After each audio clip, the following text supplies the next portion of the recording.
बीडमधील मस्साजोगचे सरपंच संतोष देशमुख यांच्या हत्येचा आणि खंडणीचा आरोप असलेल्या वाल्मिक कराड आणि सुदर्शन घुलेला मारहाण झाल्याचा दावा भाजप आमदार सुरेश धस यांनी केला। मकोका कायद्याअंतर्गत आरोपी असलेला वाल्मिक कराड आणि सुदर्शन घुले दोघेही सध्या बीडच्या कारागृहात कैद आहेत आणि तिथे ही घटना घडल्याचा दावा त्यांनी केला आहे।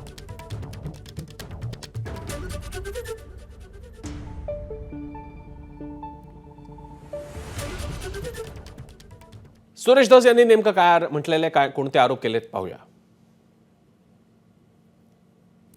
मग हे गट दोन्ही एकत्र किंवा समोरासमोर न येऊन देणं, टेलिफोन, तिथं टेलिफोनची सुविधा आहे काहीतरी जेलमध्ये। मी जेलरला विचारलो तर टेलिफोनचा फोन लावताना हा वाद त्या ठिकाणी उत्पन्न झाला आणि नंतर जेलमध्ये मला वाटतं सकाळी कुठं आंघोळीला किंवा कशाला सोडलेले असतील, जेवणाला सोडले असतील, त्यावेळेस मग सगळेच लोक धावाधावी झाली।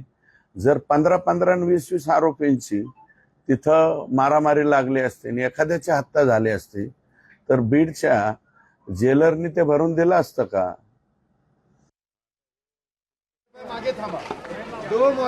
आता हे पुढचे पुरावे संपवायला सुरुवात झाली का?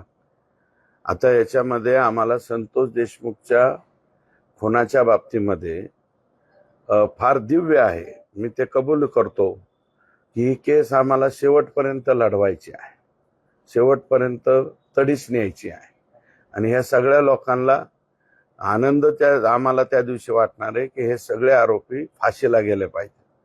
फाशीला जाईपर्यंत आम्ही काय स्वस्थ बसणार नाही। एबीपी माझा, उघडा डोळे बघा नीट।